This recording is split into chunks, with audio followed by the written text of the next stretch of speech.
बिस्मिल्लाहिर्रहमानिर्रहीम। अस्सलाम वालेकुम स्टूडेंट्स। इससे पहले हम आयनिक कंपाउंड्स और हाइड्रोजन बॉन्ड के प्रॉपर्टीज़ पढ़ चुके हैं। आज इस लेक्चर में हम पढ़ेंगे प्रॉपर्टीज़ ऑफ कोवेलेंट कंपाउंड्स, ठीक है, और साथ में पढ़ेंगे प्रॉपर्टीज़ ऑफ मेटालिक बॉन्ड्स, ठीक है। अब यहाँ पे देखिए तो आपको कुछ बताया गया है कि कोवेलेंट कंपाउंड्स के जो प्रॉपर्टीज़ होती हैं वो डिपेंड करती है, जैसे कि टाइप ऑफ कोवेलेंट बॉन्ड अलग अलग होते हैं ना, ठीक है। तो इसी तरह से जो उनके प्रॉपर्टीज़ होती है वो भी उन टाइप्स के अलग अलग होंगे, ठीक है। तो आपको बताया जा रहा है कि प्रॉपर्टीज़ ऑफ कोवेलेंट कंपाउंड जो होते हैं, जैसे आयनिक कंपाउंड में कुछ जनरल प्रॉपर्टीज़ थी, इसी तरह से कोवेलेंट कंपाउंड की प्रॉपर्टीज़ उतनी जनरल नहीं है, क्योंकि यहाँ पे 3 फैक्टर्स ऐसे होते हैं जो कि डिसाइड करते हैं किसी भी कोवेलेंट कंपाउंड के प्रॉपर्टीज़ को, ठीक है। The first one factor is geometrical shape of molecule. आपने ज्योमेट्रिकल शेप ऑफ मॉलिक्यूल्स पढ़े थे कि कुछ मॉलिक्यूल्स जो होते हैं वो लीनियर होते हैं, कुछ आपके पास एंगुलर होते हैं, कुछ ट्रायंगुलर होते हैं, कुछ टेट्राहेड्रल होते हैं, कुछ पिरामिडल शेप होते हैं, and different kind of shapes उनके बन जाते हैं, ठीक है। अब किसी भी शेप का कोई मॉलिक्यूल हो तो वो उसके प्रॉपर्टी डिसाइड करने में हेल्प करेगा, ठीक है। अब दूसरा जो आपके पास है वो है polarity and inter molecular forces among molecule. अब ये पोलर और नॉन पोलर की बात कर रहे हैं। अगर कोवेलेंट कंपाउंड पोलर है, ठीक है, मतलब कि कोवेलेंट कंपाउंड है उसमें जो बॉन्ड है वो पोलर बॉन्ड है, पोलर कोवेलेंट बॉन्ड, तो उसके प्रॉपर्टीज़ अलग होंगी। और अगर ऐसा कोई कोवेलेंट कंपाउंड है जिसमें जो बॉन्ड है वो नॉन पोलर है तो उसके प्रॉपर्टीज़ अलग होंगे, ठीक है। इसी तरह से थर्ड नंबर जो आपके पास मतलब कैरेक्टरिस्टिक या कोई फैक्टर है जो कि प्रॉपर्टीज़ आपके पास डिसाइड कर रहे होते हैं, तो वो है बॉन्ड टाइप, कि whether it is single covalent bond, double covalent bond और ट्रिपल कोवेलेंट बॉन्ड, ठीक है। अब ये 3 फैक्टर्स को देख के हम किसी भी कोवेलेंट कंपाउंड की प्रॉपर्टीज़ डिसाइड कर सकते हैं, ठीक है। जैसे कुछ अहम प्रॉपर्टीज़ यहाँ पे आपके बुक में दिए गए हैं। So the first one property for covalent compound is कि कोवेलेंट कंपाउंड है low melting point and boiling points. Covalent compound के मेल्टिंग पॉइंट और बॉइलिंग पॉइंट कम होते हैं बनिस्बत आयनिक कंपाउंड्स के, ठीक है। तो आयनिक कंपाउंड्स के निस्बत से जो कोवेलेंट कंपाउंड्स होते हैं उनके मेल्टिंग पॉइंट और बॉइलिंग पॉइंट कम होते हैं, ठीक है। सेकेंड प्रॉपर्टी जो आपके पास है वो ये है कि covalent compound are non electrolyte in their solution form. जैसे हमने आयनिक कंपाउंड की प्रॉपर्टीज में पढ़ा था कि they are electrolyte in solution form or molten state, ठीक है, कि वो सोल्यूशन फॉर्म में या मोल्टन स्टेट में करंट पास करते हैं। कोवेलेंट कंपाउंड अपनी सोल्यूशन फॉर्म में करंट पास नहीं करते, ठीक है। तो तीसरी जो प्रॉपर्टी है वो ये है कि the bond in covalent compound is directional, ठीक है। ये हम पढ़ चुके हैं पहले कि कोवेलेंट बॉन्ड जो होते हैं वो डायरेक्शनल होते हैं। कैसे डायरेक्शनल होते हैं? तो अगर आपको याद हो तो हमने पढ़ा था कि कोवेलेंट कंपाउंड्स या कोवेलेंट मॉलिक्यूल्स जो होते हैं उनके हाथ शेप्स होते हैं। अब हाथ शेप्स क्यों आते हैं? क्योंकि वो प्रॉपर ओरिएंटेशन में कंबाइन होते हैं एटम्स, ठीक है। और अगर प्रॉपर ओरिएंटेशन, प्रॉपर मैनर में, प्रॉपर अरेंजमेंट में वो कंबाइन होंगे, दैट मीन्स कि ये बॉन्ड जो आपके पास है उनके बीच में जो बनेगा वो भी डायरेक्शनल होगा, वो भी ख़ास सिमत में बनेगा, ठीक है। चौथी जो प्रॉपर्टी है, the crystals of covalent compounds are composed of molecules. जैसे हमने आयनिक कंपाउंड में पढ़ा था कि आयनिक कंपाउंड के क्रिस्टल जो होते हैं वो कैटायंस और एनायंस पर मुश्तमिल होते हैं। तो यहाँ पे आपको कह रहे हैं कि crystal of covalent compounds are composed of molecule. जो कोवेलेंट कंपाउंड होते हैं उनके क्रिस्टल्स मॉलिक्यूल पे मुश्तमिल होंगे, ठीक है। फिर 5 नंबर आपके पास है, reaction of covalent compound are slower than ionic compound. अब ये क्यों है आपके पास?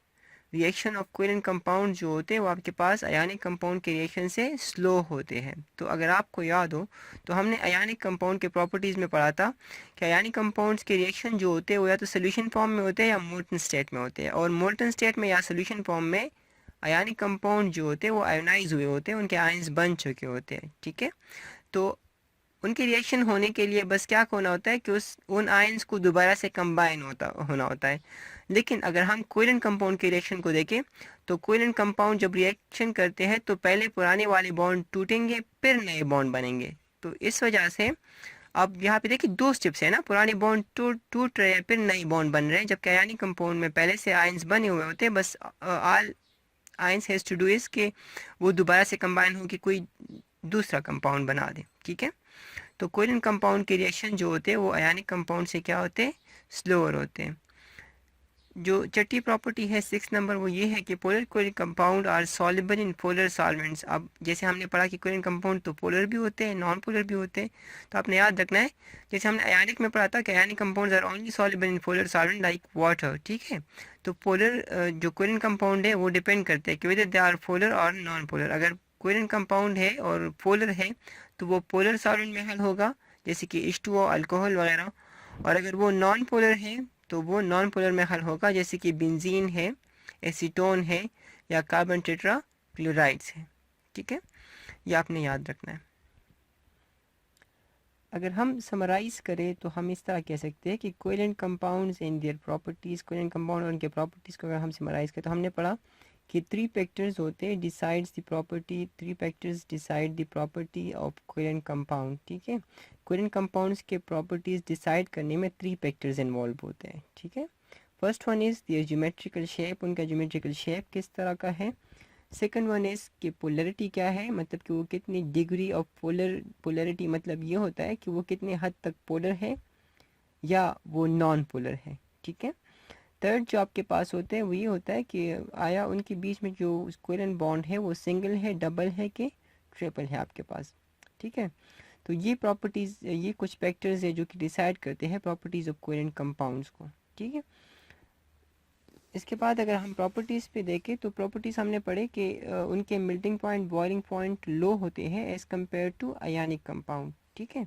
इसीलिए आपके पास जो कोवेलेंट कंपाउंड होते हैं वो आपके पास ऑल 3 स्टेट्स ऑफ मैटर में पाए जाते हैं। गैसेस भी होती है, लिक्विड्स भी होते हैं, सॉलिड भी होते हैं, ठीक है।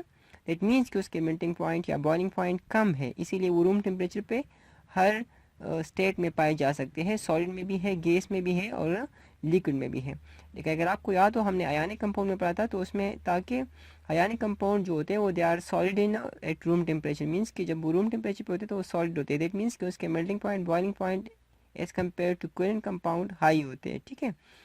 दूसरी बात, नॉन इलेक्ट्रोलाइट होते हैं। ये नॉन इलेक्ट्रोलाइट में हमने पढ़ा था इलेक्ट्रोलाइट हर उस सब्सटेंस को कहते हैं जो मोल्टन स्टेट में या सोल्यूशन फॉर्म में करंट पास कर सके, mean which can conduct electricity in molten state or in solution form, ठीक है। any substance which can conduct electricity in molten or in a solution form, तो उसको हम इलेक्ट्रोलाइट कहते हैं। क्या कहते हैं? इलेक्ट्रोलाइट, ठीक है। तो ये कोवेलेंट कंपाउंड्स जो होते हैं these are non electrolyte, means कि ये सोल्यूशन फॉर्म में या मोल्टन स्टेट में करंट पास नहीं करते। तीसरी जो बात आपके पास जो प्रॉपर्टी हमने पढ़ी दैट वाज कि कोवेलेंट कंपाउंड या कोवेलेंट बॉन्ड जो होते हैं वो डायरेक्शनल होते हैं, ठीक है। जैसे कि हमने वाटर का एंगल पढ़ा था कि वाटर के दरमियान उसका जो स्ट्रक्चर, जो शेप है वो एंगुलर आता है, और उनके बीच में जो एंगल है वो आपके पास 104.5 डिग्री है, 104.5 डिग्री। दैट मीन्स कि हाइड्रोजन और ऑक्सीजन को कंबाइन करने के लिए और वाटर बनाने के लिए हमारे पास ये HOH जो एंगल है ये आपके पास 104.5 डिग्री आना चाहिए, ठीक है। अब अगर इसका हम डायरेक्शन चेंज कर लेते हैं, ठीक है, मीन कि अगर हम इस एच को थोड़ा सा उस तरफ कर लें, ठीक है, तो ये एंगल क्या हो जाएगा, बड़ा हो जाएगा ना। लेकिन ये एंगल स्पेसिफिक है, यही एंगल वाटर में आते हैं। दैट मीन्स कि ये बॉन्ड आप इस तरह नहीं बना सकते, ठीक है। ये बॉन्ड यहाँ पे तभी बनेगा जब ये इस ऐसी ओरिएंटेशन में आएंगे जब इन दो एच के बीच में ये जो एच और एच एंगल है ये 104.5 डिग्री बने। अब अगर ये एंगल स्पेसिफिक है दैट मीन्स कि ये डायरेक्शन भी क्या है, स्पेसिफिक है। इसी तरह से इसको देखें, इसके बीच में जो CO2 का जो स्ट्रक्चर है इसके बीच में जो एंगल है दैट इज़ 180 डिग्री। अब 180 डिग्री का मतलब क्या हुआ कि ये ऑक्सीजन और ये ऑक्सीजन ये कार्बन के साथ बिल्कुल लीनियर सीक्वेंस में अटैच्ड है, ठीक है। मतलब कि इसका डायरेक्शन अगर हम कहें कि ये राइट डायरेक्शन है तो ये लेफ्ट, दैट मीन्स कि ये अपोजिट डायरेक्शन में एक दूसरे के साथ अटैच होंगे तभी कार्बन डाइऑक्साइड बनाएंगे, ठीक है। उनके बीच में जो एंगल जो होगा वो 180 डिग्री का होगा। यही बता रहा होता है कि covalent bond is a directional, ठीक है। इसी तरह से यहाँ पे देखें तो ये CH4 का अगर हम स्ट्रक्चर इसका देख लें, ये H है यहाँ पे, ठीक है। तो अगर हम इसका स्ट्रक्चर देखें CH4 का, तो इनमें जो एंगल बनता है कार्बन और हाइड्रोजन के बीच में ये HCH जो बॉन्ड बनता है ये वाला, ठीक है। तो ये सारे एंगल आपके पास होते हैं 109.5 डिग्रीज, ठीक है, 109.5 डिग्रीज, ठीक है, 109.5 डिग्रीज एंगल होते हैं। दैट मीन्स कि ये प्रॉपर ओरिएंटेशन में ही कंबाइन होते हैं, प्रॉपर डायरेक्शन में ही कंबाइन होते हैं, तभी तो इनके बीच में ये स्पेसिफिक एंगल आ रहा है, ठीक है। तो इस वजह से हम कहते हैं कि कोवेलेंट कंपाउंड या कोवेलेंट बॉन्ड जो होते हैं वो डायरेक्शनल होते हैं, ठीक है।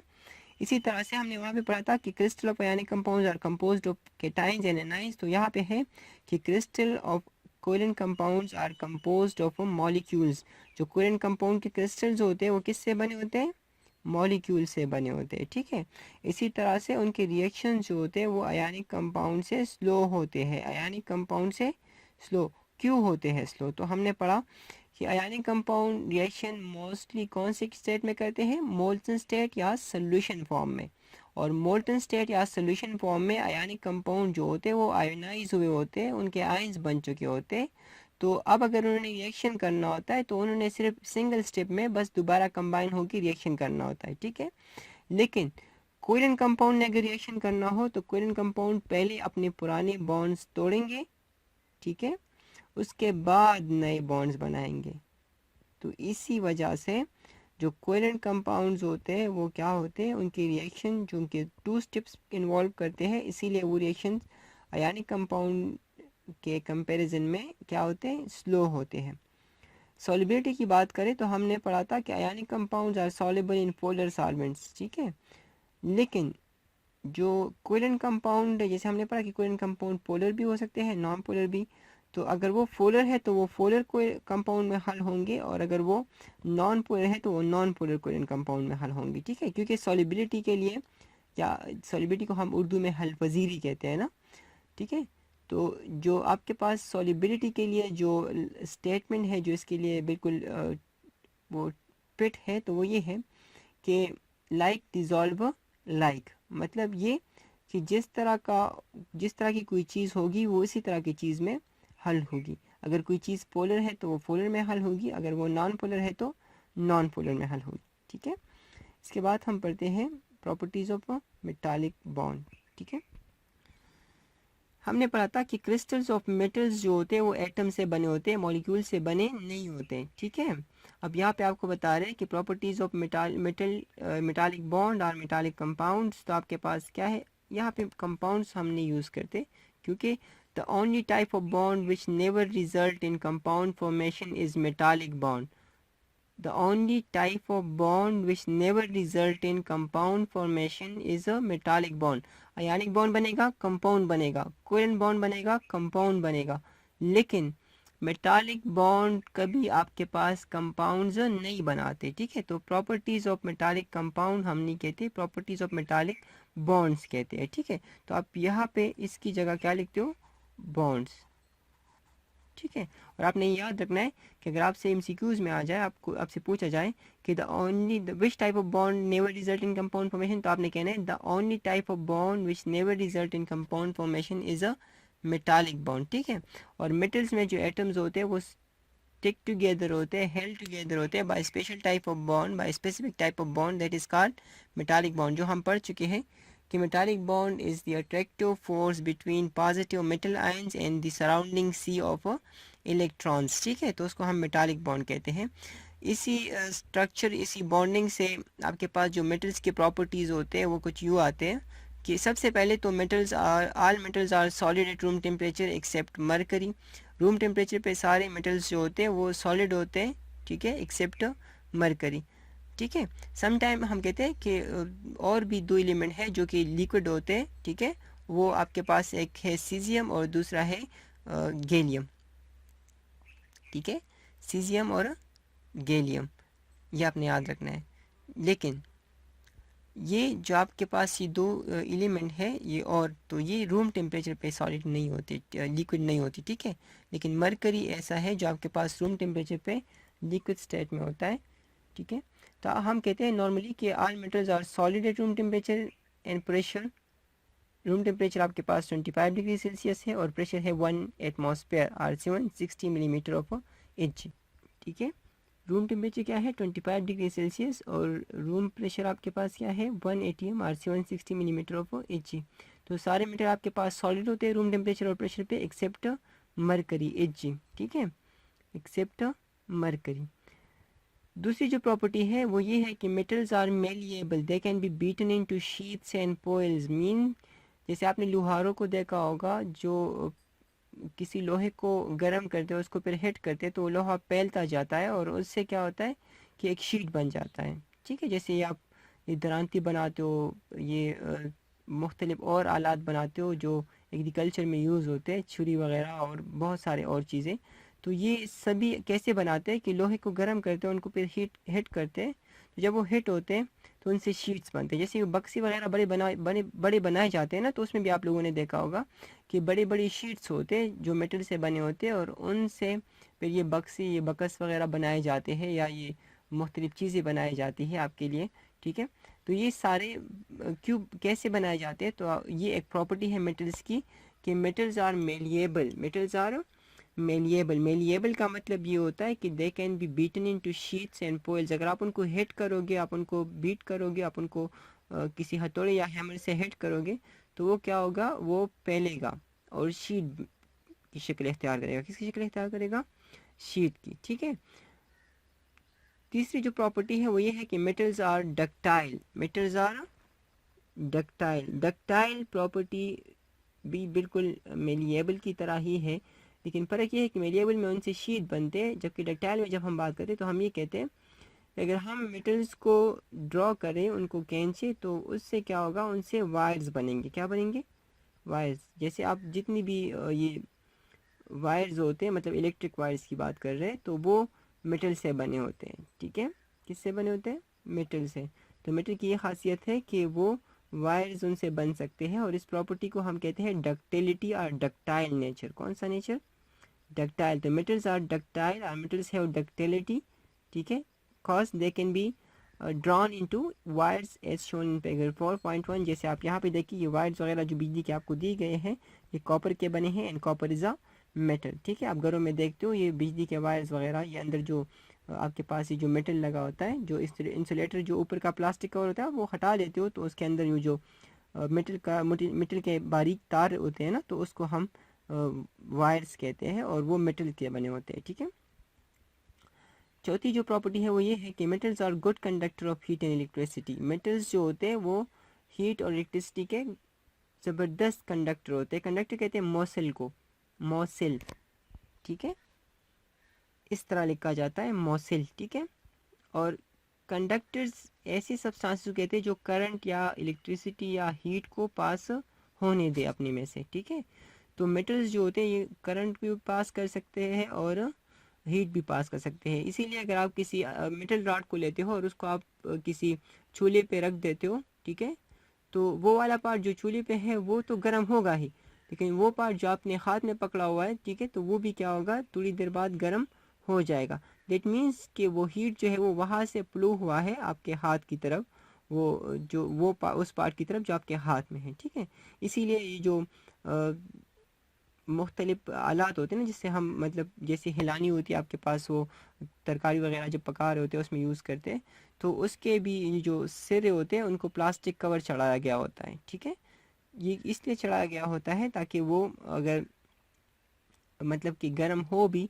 तो आपके हाथ को वो ना जलाए। ठीक है, क्योंकि प्लास्टिक जो होते हैं वो इंसुलेटर होते हैं, वो नॉन कंडक्टर होते हैं, उसमें करंट पास नहीं हो रहा होता, जबकि उसमें ये जो मेटल्स होते हैं इनमें करंट पास हो जाता है।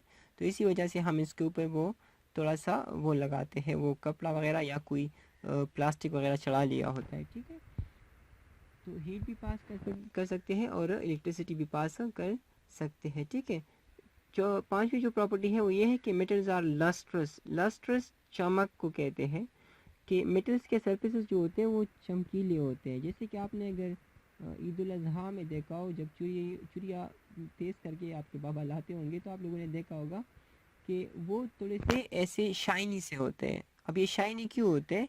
ये इस वजह से कि जब उनको मतलब कि उसी टाइम जब वो तेज़ कर रहे होते हैं, तो उनसे कुछ पार्ट उनका वो मशीन उससे काट ले रही होती है, खुरेद रही होती है उनका कुछ पार्ट। इस वजह से उनके जो बाकी पार्ट रह जाते हैं वो शाइनी हो जाते हैं। कुछ दिनों बाद फिर वो दोबारा से इन्वायरमेंटल कंडीशंस में थोड़े से वापस ख़राब हो जाते हैं, वो शाइन वो लॉस्ट कर लेते हैं। लेकिन जब भी आप मेटल को कट करोगे फ्रेशली, ठीक है, तो उनका जो सरफेस होगा वो शाइनी होगा। क्या होगा? शाइनी। ठीक है, इसी तरह से छठी जो प्रॉपर्टी है वो ये है कि metals are sonorous. They produce specific ringing sound when struck. Metals जो होते हैं वो आवाज़ पैदा करते हैं और ऐसी आवाज़ पैदा करते हैं जो रिंगिंग साउंड होता है। जैसे आपने बेल्स, स्कूल बेल्स वगैरह में देखा होगा, तो उसमें जब आप हथौड़े से या हैमर से उनको बिल को हिट करते हो, वो जो तबासा होता है उनको हिट करते हो, ठीक है, तो उनकी आवाज़ ऐसी गूंज सी जाती है, जैसे वो खींची नहीं जाती, जैसे टंग सा हो जाता है ना, तो ये जो आवाज़ निकल रही होती है ये आपके पास क्या है, इसको कहते हैं सोनरस, एंड ये रिंगिंग साउंड है। कि ये रिंगिंग साउंड